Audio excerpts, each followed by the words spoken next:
Functions in C plus plus को हमने start किया हुआ था, जिसमें से takes nothing returns nothing, takes something returns nothing and takes nothing return something functions को हम देख चुके हैं। अगर आपने ये तीनों वीडियोस नहीं देखी तो इनके लिंक मैं आपको डिस्क्रिप्शन के अंदर दे दूंगा, आप चेकआउट कर सकते हैं। आज हम देखने वाले हैं take something return something function को, तो आइए शुरू करते हैं। अस्सलाम वालेकुम friends, welcome to technical Amar. So last video में हमने देखा था takes nothing and return something function को। मैं इसे थोड़ा बहुत एक्सप्लेन कर देता हूँ, बट अगर आप इसे डिटेल में देखना चाहते हैं तो आप मेरी लास्ट वीडियोस को ज़रूर एक्सेस करें। तो हमने क्या किया था, यहाँ पे एक फंक्शन को कॉल करवाया था ऐड नाम के फंक्शन को। उसके बाद क्या होगा, कंट्रोल शिफ्ट होगा ऐड वाले फंक्शन के ऊपर। ओके हो गया। यहाँ पे हमने क्या किया, 3 वेरिएबल्स बनाए ए बी एंड सम के नाम से। यहाँ पे हमने क्या किया, 2 नंबर्स लिए यूज़र से, उसके बाद उनकी एडिशन कराई। एडिशन कराने के बाद हमने क्या किया, रिटर्न करा दिया जो भी हमारा सम था। ओके हो गया। रिटर्न होने के बाद वैल्यू कहाँ पे आएगी, जहाँ पे फंक्शन कॉल हुआ था। तो यहाँ पे फंक्शन कॉल हुआ था, यहाँ पे वैल्यू रिटर्न होके आएगी। तो हमने क्या किया, एक और वेरिएबल बनाया रिजल्ट के नाम से। सो रिटर्न होके जो भी वैल्यू आई थी उसे हमने रखा दिया रिजल्ट के अंदर। उसके बाद हमने क्या किया, यहाँ पे उसे प्रिंट करवा दिया। बट कंपाइलर जब इस ऐड फंक्शन की कॉल को देखेगा तो कंपाइलर को पता नहीं चलेगा कि ऐड क्या है। तो हमें क्या करना पड़ेगा, इसके लिए इस ऐड फंक्शन को डिक्लेयर भी कराना पड़ेगा। या तो आप मेन फंक्शन से ऊपर इसे डिक्लेयर करा सकते हैं, इसे हम कहते हैं ग्लोबल डिक्लेरेशन, या फिर आप मेन फंक्शन के अंदर भी इसे डिक्लेयर करा सकते हैं, इसे हम कहते हैं लोकल डिक्लेरेशन। ओके हो गया। तो इस तरह आप क्या कर सकते हैं, takes nothing and return something function को यूज कर सकते हैं। सो अब हम देख लेते हैं take something return something function को।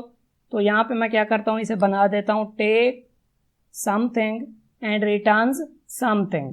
ओके हो गया। टेक समथिंग यानी कि ये फंक्शन क्या करेगा, मेन फंक्शन से कुछ ना कुछ लेगा, यहाँ पे रिसीव करेगा।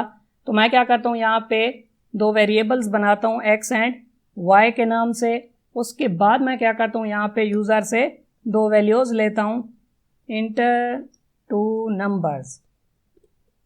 ओके हो गया। यूज़र को जब ये मैसेज होगा तो यूज़र क्या करेगा, 2 नंबर्स इंटर करेगा, उन्हें मैं रखा लेता हूँ एक्स एंड वाई के अंदर। मैं पहले ही आपको बता चुका हूँ कि हम एक्स एंड वाई को ऐड फंक्शन के अंदर यूज़ नहीं कर सकते, क्योंकि हर फंक्शन के अपने ही वेरिएबल्स होते हैं।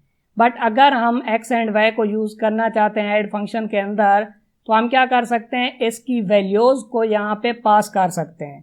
तो मैं क्या करूँगा, एक्स एंड वाई को पास कर दूंगा ऐड फंक्शन के अंदर। तो अब क्या होगा, जब ये ऐड फंक्शन कॉल होगा तो एक्स एंड वाई पास नहीं होगा, एक्स एंड वाई को हम यहाँ पे एक्सेस नहीं कर पाएंगे, बल्कि एक्स एंड वाई की वैल्यूज़ पास होंगी। ओके हो गया। तो एक्स एंड वाई की वैल्यू से हमें मतलब है वो वैल्यूज़ पास हो चुकी हैं। तो हम क्या करेंगे, ऐड की डेफिनेशन के अंदर इन्हें रिसीव करेंगे। रिसीव करने के लिए मैं क्या करता हूँ, 2 वेरिएबल्स बनाता हूँ इंट ए एंड बी के नाम से। एक्स की वैल्यू आ जाएगी ए के अंदर एंड वाई की वैल्यू आ जाएगी बी के अंदर। अब हम क्या कर सकते हैं, इनकी वैल्यूज़ को यूज़ कर सकते हैं ऐड फंक्शन के अंदर, क्योंकि वो ए एंड बी के अंदर कॉपी हो चुकी हैं। तो मुझे यहाँ पे ए एंड बी बनाने की ज़रूरत नहीं है, क्योंकि ए एंड बी के अंदर वैल्यू आ चुकी है, और यहाँ पे 2 नंबर्स लेने की भी ज़रूरत नहीं है। तो यहाँ पे क्या होगा, ए एंड बी की एडिशन होगी, क्योंकि ए एंड बी के अंदर वैल्यू तो आ चुकी है। उसके बाद क्या होगा, वो चली जाएगी सम के अंदर। उसके बाद हमने क्या किया, यहाँ पे रिटर्न कराया सम को, और हम भी यही चाहते हैं, क्योंकि हम देखने वाले हैं टेक समथिंग रिटर्न समथिंग। तो टेक समथिंग हमने क्या किया, यहाँ पे कुछ ना कुछ लिया मेन फंक्शन से, तो ये टेक समथिंग हो गया। और यहाँ पे हमने क्या किया, वैल्यू को रिटर्न कराया, तो ये रिटर्न समथिंग हो गया। ओके हो गया। उसके बाद क्या होगा कि ये वैल्यू कहाँ पे जाएगी, जहाँ से फंक्शन कॉल हुआ था। फंक्शन कॉल हुआ था यहाँ पे, तो ये वैल्यू वहाँ पे आ जाएगी। उसके बाद हमने उसे असाइन करा दिया रिजल्ट के अंदर, और यहाँ पे उसकी वैल्यू को प्रिंट करवा दिया। बट फंक्शन को डिक्लेयर करते वक्त हमें क्या करना पड़ता है, इसकी डेफिनेशन को हम यहाँ से कॉपी करेंगे, उसके बाद यहाँ पे पेस्ट कर देंगे, क्योंकि जिस तरह की फंक्शन की डेफिनेशन होगी उसकी डिक्लेरेशन भी उसी तरह की होगी। और यहाँ पे एक और चीज़ मैं आपको बताऊं कि डिक्लेयर करते वक्त अगर आप चाहें तो यहाँ पे वेरिएबल्स के नेम स्किप कर सकते हैं, जस्ट आप डेटा टाइप लिख सकते हैं। ओके हो गया, ये भी ठीक है। बट मैं आपको रिकमेंड करूँगा कि आप क्या करें, यहाँ से इसे कॉपी करें और यहाँ पे पेस्ट कर दें ताकि गलती के चांसेस ना रहें। ओके हो गया। तो अब हम देख लेते हैं कि हमारे प्रोग्राम का फ्लो किस तरह का होगा। फर्स्ट ऑफ ऑल कंपाइलर क्या करेगा, मेन फंक्शन से स्टार्ट करेगा हमारे प्रोग्राम को। उसके बाद क्या होगा, हम 2 नंबर्स लेंगे यूज़र से, वो एक्स एंड वाई के अंदर आ जाएंगे। उसके बाद ऐड कॉल होगा, उसमें एक्स एंड वाई की वैल्यू पास होगी और यहाँ पे हम ए एंड बी के अंदर उसे रिसीव करेंगे और यहाँ पे एडिशन होगी और हम रिटर्न करा देंगे सम को। और रिटर्न होने के बाद वैल्यू कहाँ पे आएगी, जहाँ से फंक्शन कॉल हुआ था, यहाँ पे वैल्यू आ जाएगी। हमारा कंट्रोल वापस यहाँ पे आ जाएगा और वैल्यू चली जाएगी रिजल्ट के अंदर। उसके बाद हम क्या करेंगे, उसे यहाँ से प्रिंट करवा देंगे। सो अब अगर मैं इसे कंपाइल एंड रन करूँ, सो आप यहाँ पे देख सकते हैं कि हमें शो हो रहा है इंटर 2 नंबर्स। तो मैं क्या करता हूँ, यहाँ पे 2 नंबर्स इंटर करता हूँ, फॉर एग्जांपल 30 एंड 50। तो आप यहाँ पे देख सकते हैं कि हमें शो हो रहा है सम इज 80। सो इस तरह हमने क्या किया कि फंक्शन को डिफाइन करने के 4 वेज को देख लिया।